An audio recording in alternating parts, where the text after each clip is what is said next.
આપ સૌ દર્શન કરવા આવવાનું થયું અને ટૂંક જ સમયમાં આપને કીધું હતું અને દરેકનો આપનો આભાર કે આપ મોડી સંખ્યામાં હાજર રહ્યા. 10 વાગે આવવાનું હતું, અમે લેટ આવ્યા એ બદલ પણ તમારી સૌની માફી માંગુ છું. આપ સૌની વચ્ચે વાવના ધારાસભ્ય મારા બેન અને હાલ લોકસભાના ઉમેદવાર એવા બેન શ્રી જ્ઞાનીબેન રાજકોટ સાહેબ, તાલુકા કોંગ્રેસ સમિતિના પ્રમુખભાઈ શ્રી અજમલજી, હાથ જોડોના સંયોજક ભેમાભાઈ ચૌધરી, ઉત્સાહી પણ સતત લડાયક યોદ્ધા છે. આવા જો અમારી પાસે 5-10 જણા હોય તો ભાજપ વાળા મેદાનમાં જ ન રહે એવા ભાઈ શ્રી ભેમાભાઈ, જયદીપસિંહ આમ આદમી પાર્ટીમાંથી મોડાસાથી.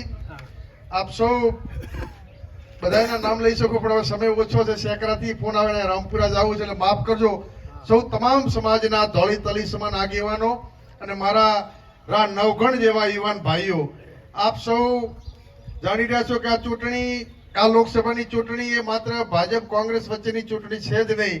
આ ચૂંટણી એ બનાસકાંઠાના સૌ ભીમાન માટેની ચૂંટણી છે. બનાસકાંઠાની આન બાન શાન માટે આ વખતે બનાસકાંઠા જિલ્લાની નળેશ્વરી નળા બેટથી અંબાજી સુધીનો એક જ અવાજ, દૈયપથી દુધોસણ હોય, તમામે તમામ 36 કોમ તમામ સમાજોનો એક જ અવાજ કે બનાસની બેન જ્ઞાનીબેન.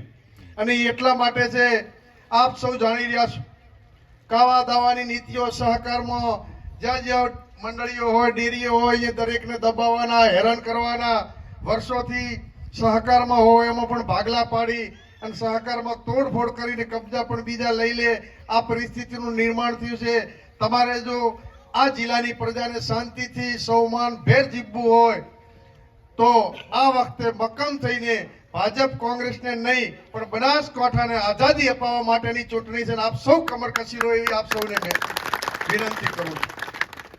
તમારા માટે આપ સૌ તો જાણતા હશો કે જ્ઞાનીબેન ઘણા વર્ષોથી આ વિસ્તારમાં વાવ વિધાનસભાના ધારાસભ્ય છે. તમે રોજ જોતા હશો.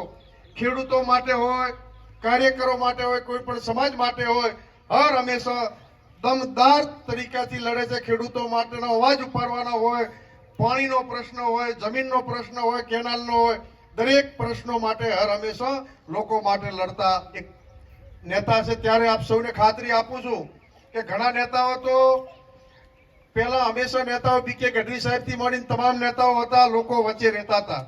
હવેના નેતાઓ ચૂંટણા પછી અમે કોણ ને તમે કોણ એવી પરિસ્થિતિ છે. જ્ઞાનીબેનને તમે જીતાડો તો પણ તમારી વચ્ચે છે, તમે હરાવો તો પણ તમારી દીકરી તરીકે તમારી વચ્ચે હર હંમેશા તમારા સુખ દુઃખમાં કાયમી તમારી વચ્ચે રહેવાના છે. ત્યારે આપ સૌને વિનંતી કરું છું કે આ ચૂંટણીમાં આપ સૌ આજથી જ કામે લાગી જો. જિલ્લો મોટો છે, દરેક જગ્યાએ પહોંચાય ના પહોંચાય પણ આપ સૌ જ્ઞાનીબેન છો. આ બનાસકાંઠાના ઉમેદવાર 36 કોમના ઉમેદવાર જ્ઞાનીબેન છે. માત્ર જ્ઞાનીબેન નિમિત્ત છે. આ કોંગ્રેસ પાર્ટીએ ટિકિટ વર્ષો પછી જ્ઞાનીબેનને એટલા માટે આપી.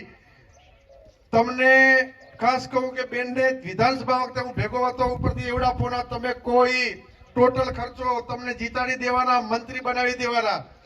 એમાં નામોને ચૂંટણી લડ્યા, જીત્યા.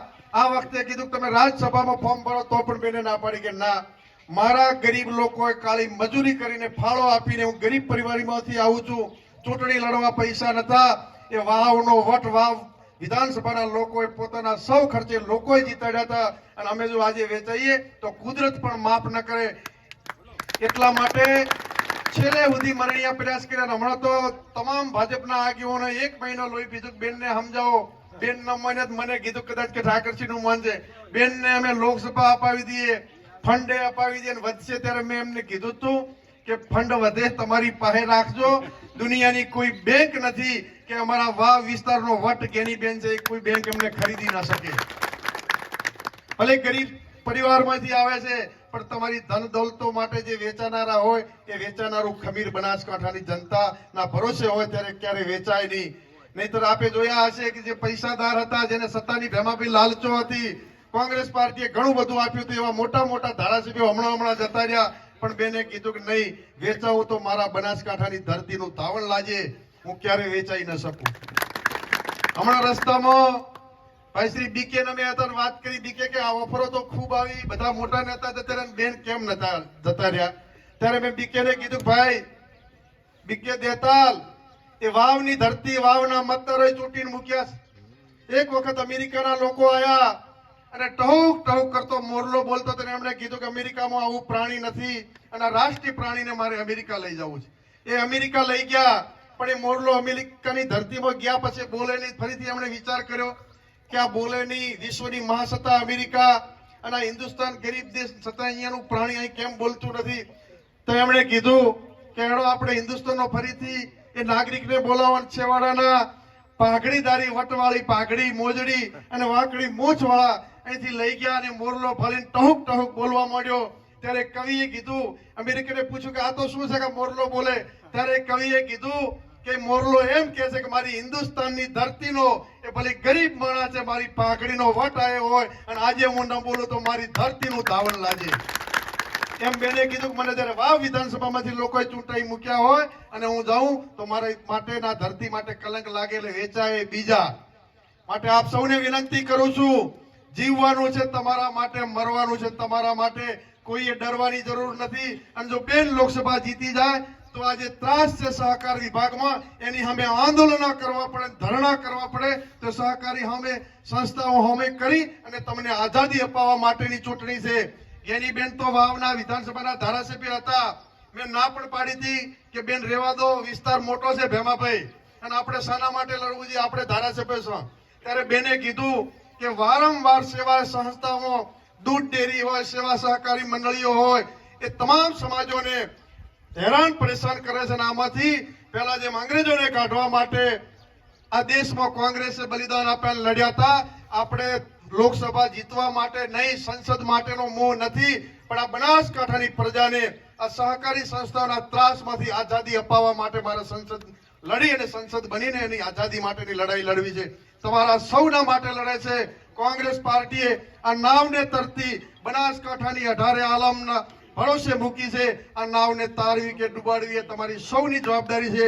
આપ સૌ ઉપર ભરોસો છે કે આપ સૌ 7મી તારીખે જ્ઞાનીબેન બની અને સૌથી વધુ લીડ ગુજરાતમાં.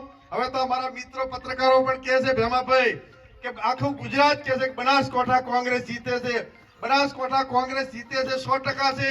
પણ તમે એવું જીતાડો કે 2 લાખ ઉપર મતોથી જીતે, હાઈએસ્ટ વોટોથી જીતાડો. એ જ શબ્દો સાથે આપ સૌનો ખૂબ ખૂબ આભાર.